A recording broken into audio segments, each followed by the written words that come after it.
Assalamualaikum warahmatullahi wabarakatuh. Selamat pagi dan salam sejahtera untuk kita semua. Perkenalkan, nama saya Sudrajat. Saya dosen tetap di program studi Sarjana Akuntansi, Fakultas Bisnis, Institut Bisnis dan Informatika Kesatuan yang berada di Kota Bogor. Izinkan saya memaparkan salah satu mata kuliah yang saya ampu, yakni akuntansi perbankan, di mana mata kuliah ini diberikan kepada mahasiswa semester 5 dengan bobot SKS sebanyak 3 yang diselenggarakan dalam 16 pertemuan yang terdiri dari 14 pertemuan materi dan 2 pertemuan ujian yang terdiri dari ujian tengah semester dan ujian akhir semester.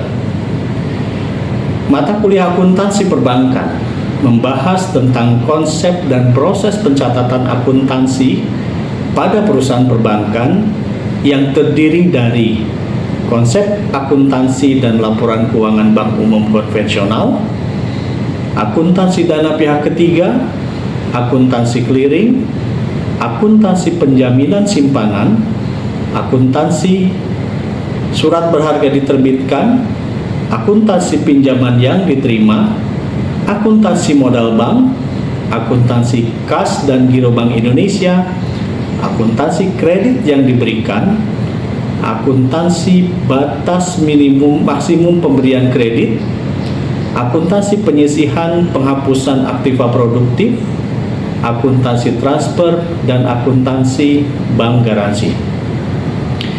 Capaian pembelajaran lulusan dalam mata kuliah ini telah divalidasi oleh program studi sarjana akuntansi yang meliputi 4 rumusan, yakni rumusan sikap, keterampilan umum, keterampilan khusus, dan pengetahuan.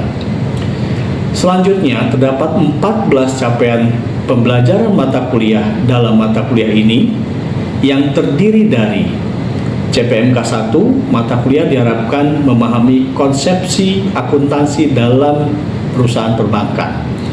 CPMK 2, mahasiswa diharapkan memahami laporan keuangan yang disajikan oleh perusahaan perbankan yang terdiri dari laporan bulanan, triwulan, dan tahunan serta keterkaitan antar laporan tersebut. CPMK 3, mahasiswa diharapkan memahami jenis dana pihak ketiga dalam bank umum dan menguasai keterampilan dalam pencatatan akuntansi atas dana pihak ketiga. CPMK 4, mahasiswa diharapkan memahami tentang proses clearing yang dilakukan oleh bank umum dan menguasai keterampilan pencatatan akuntansi clearing yang terdiri dari clearing lokal dan intercity clearing.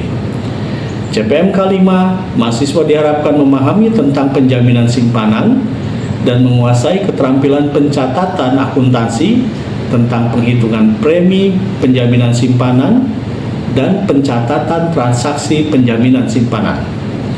CPMK 6, mahasiswa diharapkan memahami tentang surat berharga diterbitkan oleh bank serta menguasai keterampilan penghitungan dan pencatatan akuntansi atas transaksi surat berharga diterbitkan.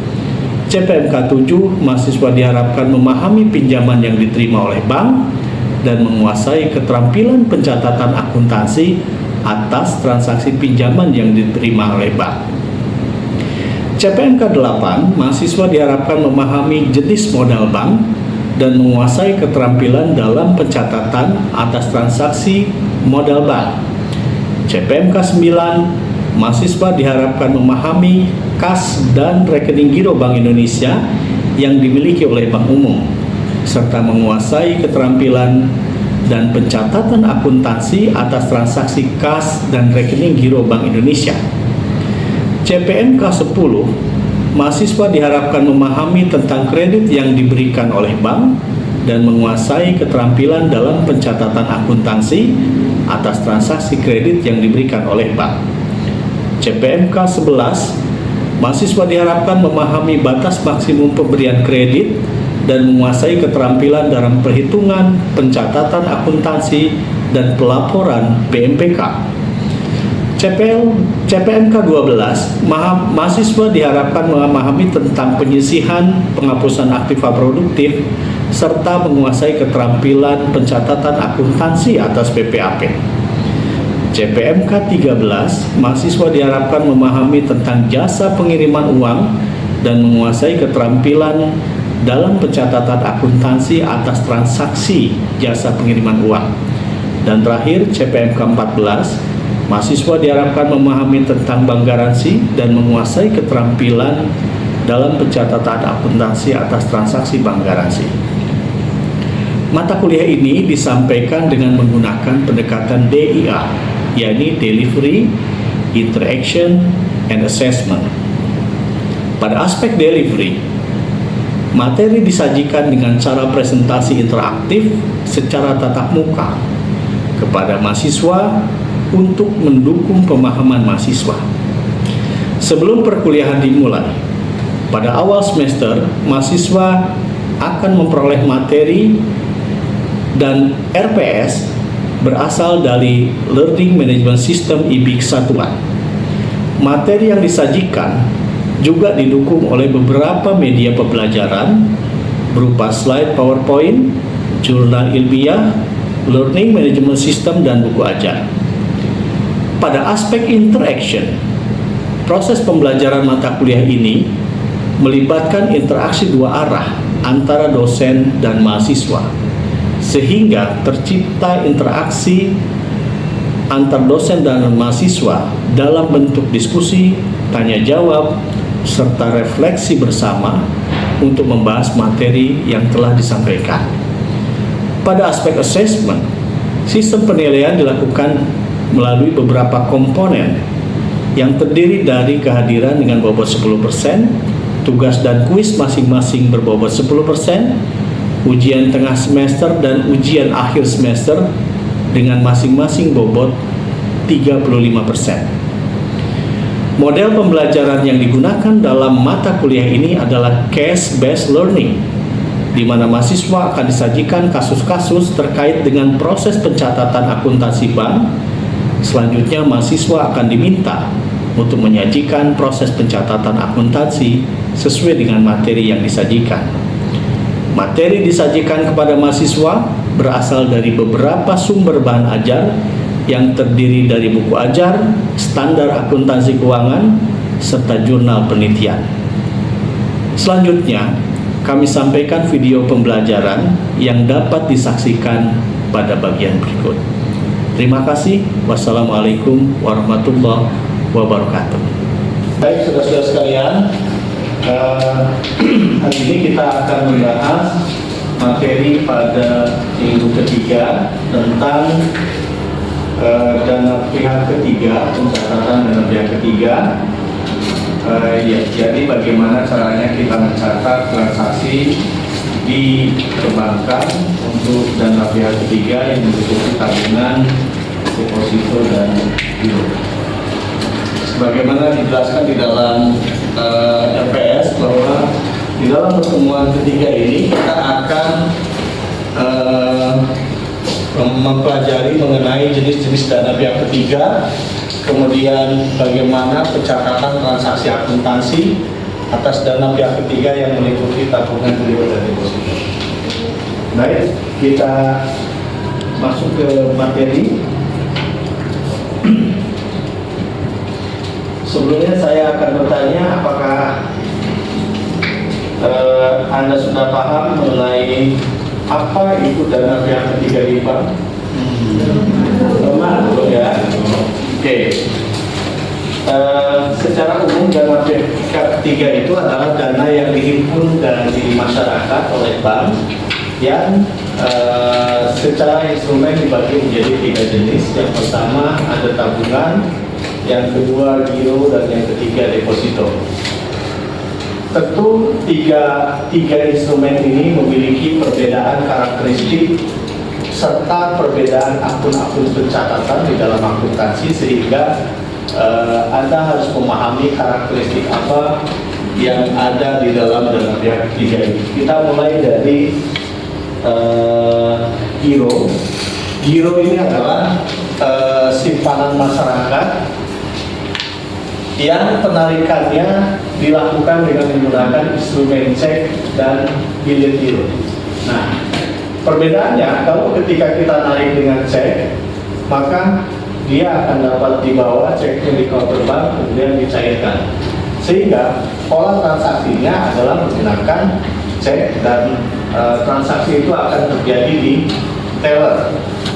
Nah, berbeda dengan cek, kalau bilet giro dia akan dilakukan proses pencairannya dengan mekanisme clearing, yakni pertemuan antar bank yang difasilitasi oleh Bank Indonesia, di mana di sana akan terjadi saling tukar-menukar warta dan nanti akan dipindahkan saldonya antara bank yang satu dengan yang lain. Itu disebut dengan istilah mekanisme clearing, nanti yang akan kita bahas di pertemuan mendatang. Nah, ketika kita mencatat transaksi giro, maka nasabah akan datang dan dia akan membuka rekening. Ketika membuka rekening giro, maka dia akan menyetorkan sejumlah dana. Teller akan mencatat di dalam transaksinya, dia akan mendebit kas teller, mengkredit rekening giro nasabah, kemudian mengkredit persediaan buku biliet atau buku cek, dan yang terakhir mengkredit persediaan metre. Dua akun terakhir ini adalah akun yang akan dibukukan hanya sekali ketika pembukaan rekening giro. Selanjutnya nanti ketika nasabah melakukan penyetoran, teller hanya menginput debit teller, kreditnya rekening nasabah. Sehingga dengan demikian nasabah setor dana, teller menerima dana.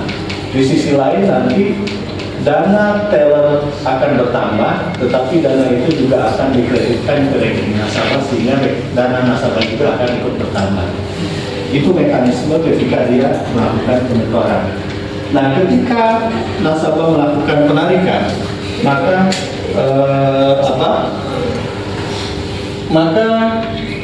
transaksi ini tinggal dibalik mekanismenya. Yang pertama adalah rekening giro akan didebit dan yang rekening kas teller akan kredit. Artinya teller akan memberikan dana kepada nasabah dan nasabah akan menerima dana atas penarikan itu. Jadi itulah mekanisme penarikan yang terjadi di teller. Oke, sampai sini paham ya? Saya lanjutkan. Selain setoran tarikan, kalau ada nasabah yang ingin memindahkan dananya dari satu rekening ke rekening giro yang lain, dapat digunakan dengan menggunakan mekanisme pemindah bukuan. Misalkan si A nasabah bank ABC, B nasabah bank ABC, dia akan memindahkan dananya, maka akan dapat menggunakan mekanisme pemindahan itu. Jadi pemindah bukuan adalah dengan cara mendebit rekening giro nasabah yang satu dan mengkredit rekening nasabah yang lain, sehingga terjadi pemindahan dana dari satu nasabah ke nasabah yang lain. Kemudian yang ketiga melalui mekanisme clearing, tarikan clearing. Nanti ini transaksi detailnya akan dibahas di pertemuan clearing. Tapi secara umum dia ketika nasabah ditarik clearing, maka dana nasabah ini akan diambil, kemudian dana itu akan dimasukkan ke rekening giro Bank Indonesia untuk disetorkan kepada pihak yang menarik. Nah, kemudian selanjutnya pada masing-masing akhir bulan, bank sering memberikan jasa giro, ya kan? Jasa giro itu adalah kompensasi yang diberikan kepada nasabah yang telah menyimpan dananya. Dalam hal ini menyimpan dana di rekening giro, sehingga bank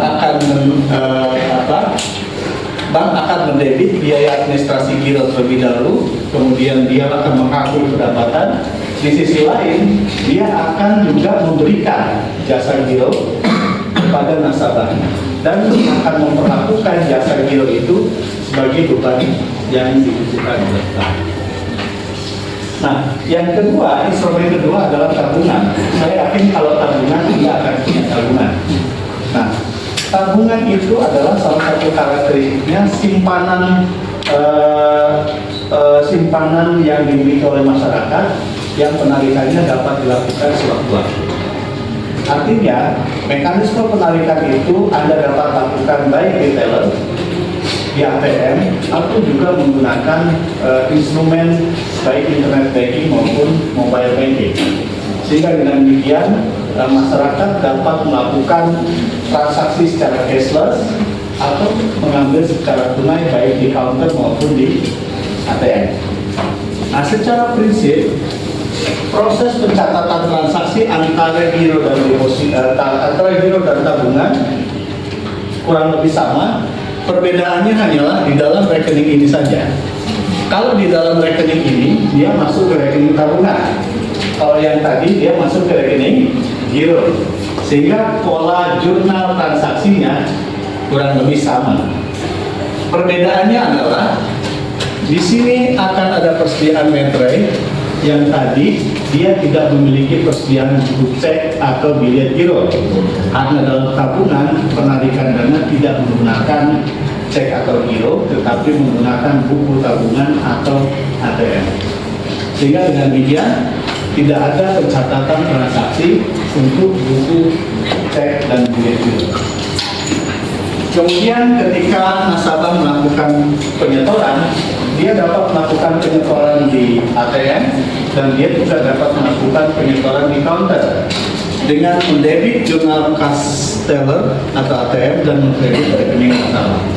Sekarang teknologi sudah canggih, Anda tidak perlu datang ke kantor bank, Anda dapat ke ATM, Anda dapat memasukkan uang itu dan uang itu akan masuk ke dalam rekening Anda secara otomatis.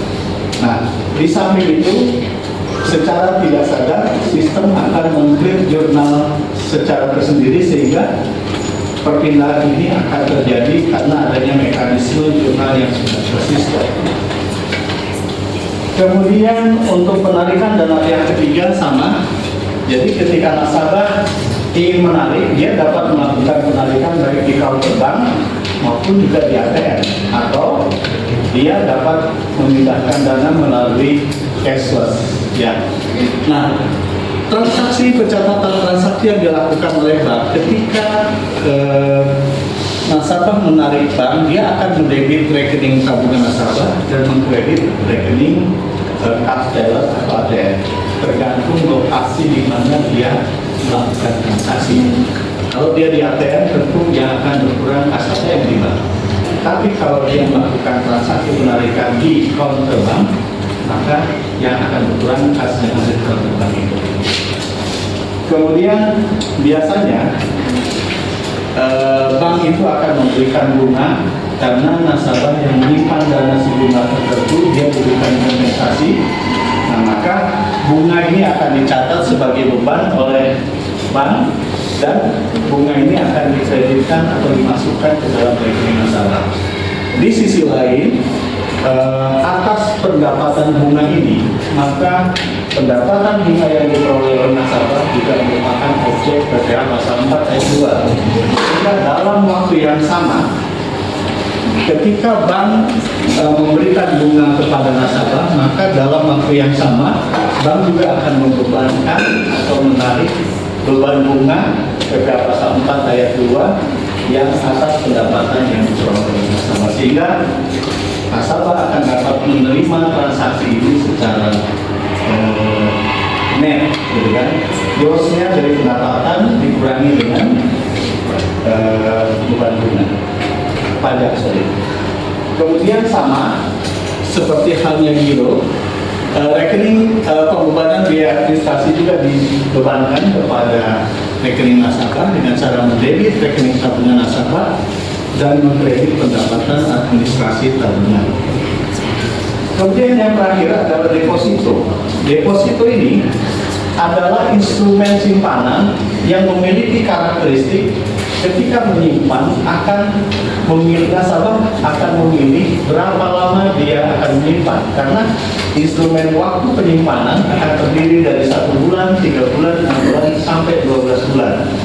Dalam kurun waktu itu nasabah tidak diperkenankan untuk melakukan penarikan, sehingga tabungan berjenis deposito ini adalah tabungan yang relatif stay di bank. Tidak seperti halnya rekening giro dan tabungan yang dia mudah masuk dan mudah keluar. Sehingga dengan demikian, kalau mekanisme proses pencatatan jurnalnya umumnya nasabah yang akan melakukan pembukaan rekening giro, dia akan melakukan penyetoran dananya dulu ke dalam rekening tabungan. Jadi biasanya nasabah sudah memiliki rekening tabungan maupun rekening giro. Kemudian dia akan setor uang dan uang itulah yang akan dibukakan rekening deposito.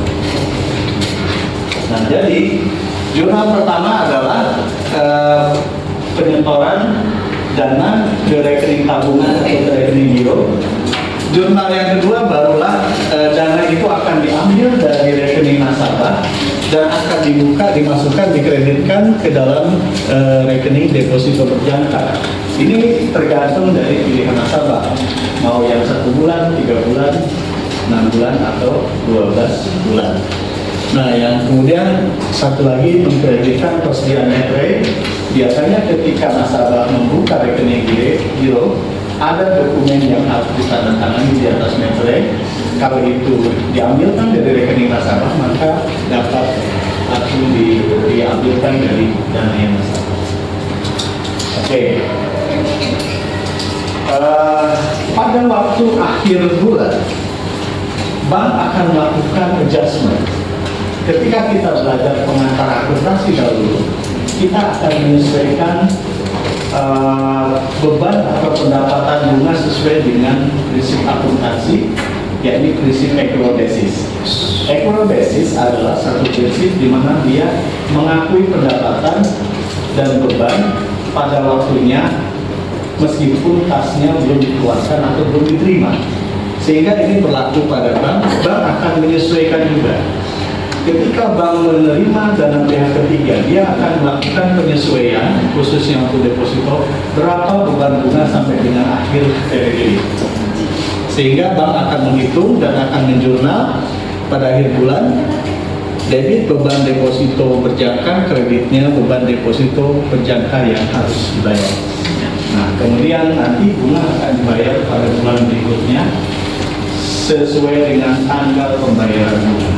Jadi akhir bulan hanya mengakui berapa beban bunga, nanti pembayaran tunainya akan dilakukan pada waktu tanggal pembayaran. Oke, saya rasa itu penjelasan saya mengenai tabungan, deposito dan giro. Apakah ada yang mau bertanya? Saya silakan. Mau nanya Pak? Ya, silakan. Tadi kan yang giro dan tabungan itu bisa dipakai alat transaksi. Kayak giro itu bisa nyari cek atau biliet. Ya. Terus tabungan bisa transfer mungkin atau lewat ATM ngambil. Kalau deposito sendiri bisa nggak dipakai jadi alat transaksi? Kayak misalnya saya mau bayar, terus saya punya deposito nih 10 juta. Ini saya kasih deposito saya, tapi baru bisa dicairin 3 bulan lagi. Bisa nggak Pak? Secara umum deposito tidak bisa digunakan untuk itu karena deposito adalah instrumen penyimpanan.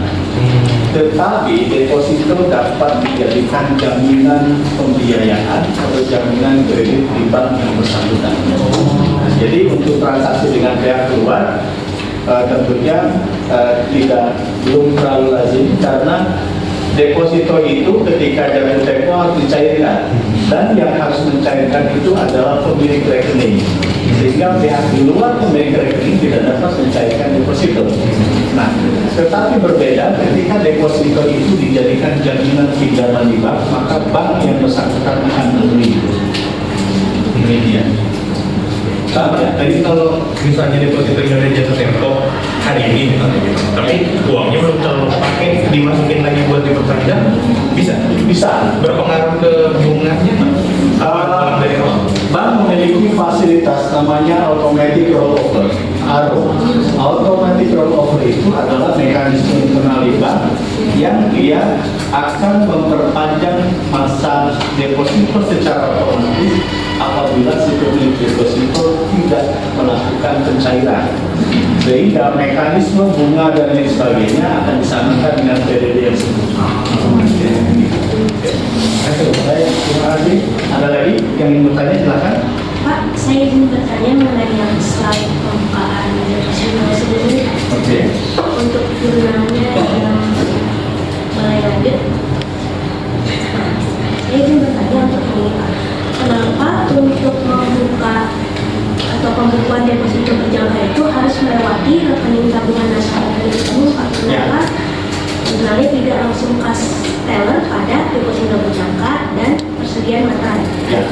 Sebetulnya ini kembali ke kebijakan internal bank.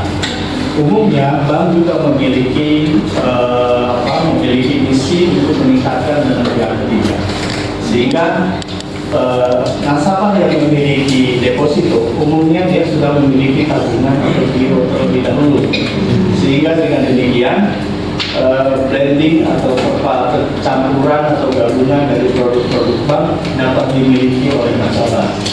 Sebetulnya kalau dari sisi mekanisme internal pencatatan akuntansi tidak ada masalah. Dia bisa masuk ke cash teller, kemudian bisa langsung membuat deposito. Hanya nanti akan ada kendala ketika bank akan memberikan bunga. Bunga itu akan dikreditkan di rekening mana? Berbeda halnya ketika nasabah sudah memiliki tabungan atau giro, bunga akan dapat dimasukkan ke rekening tabungan atau rekening giro. Tetapi kalau nasabah tidak memiliki rekening tabungan atau giro, tentunya bank akan kesulitan untuk memberikan itu, kecuali deposito itu dia bunganya akan dimasukkan ke dalam pokok. Nah, kecuali seperti itu, berarti tinggal menunggu jatuh tempo. Demikian. Baik, mau nanya lagi. Kita kan tadi mengakui ada pencatatan jurnal terkait clearing ya Pak. ya, Kenapa hal itu penting Pak? Maksudnya kayak pada akhirnya apakah apa tadi clearing BI-nya itu nol? Apa kita akui di laporan keuangan Pak? setiap bank tentu akan menyelenggarakan proses clearing sebagai bagian untuk menukar warga antara bank yang satu dengan yang bank yang lain. Tentu mekanisme ini diatur oleh Bank Indonesia, sehingga dengan demikian proses transaksi ini penyelesaiannya ada di Bank Indonesia. Sehingga nanti clearing ini ibarat utang piutang, tagih menagih, tarik menarik. Dalam satu hari clearing itu tentu akan ada yang menang clearing, ada yang kalah clearing. Menang clearing itu artinya dia lebih banyak menarik dibanding ditarik. Nah, kalau kalah clearing itu dia lebih banyak ditarik dibanding dengan menarik. Sehingga dengan demikian saldonya, kalau saldonya tambah banyak berarti dia menang clearing. Artinya dia banyak menarik dana dari bank lain. Dia banyak membawa biaya giro dan banyak mengkliringkan itu sehingga banyak dana masuk ke dalam bank dia. Tetapi ketika dia membawa biaya giro tidak banyak, tapi banyak tagihan yang masuk, maka hari itu dia akan kalah clearing. Dan dalam bank hal yang biasa antara kalah clearing dan clearing sepanjang dari sisi likuiditas masih mungkin. Ya, nanti mekanisme clearing akan kita bahas lebih detail pada pertemuan berikutnya. Baik, teman-teman sekalian, saya ada kasus yang akan saya berikan untuk mekanisme pencatatan transaksi nanti yang akan kami berikan di dalam masukan di dalam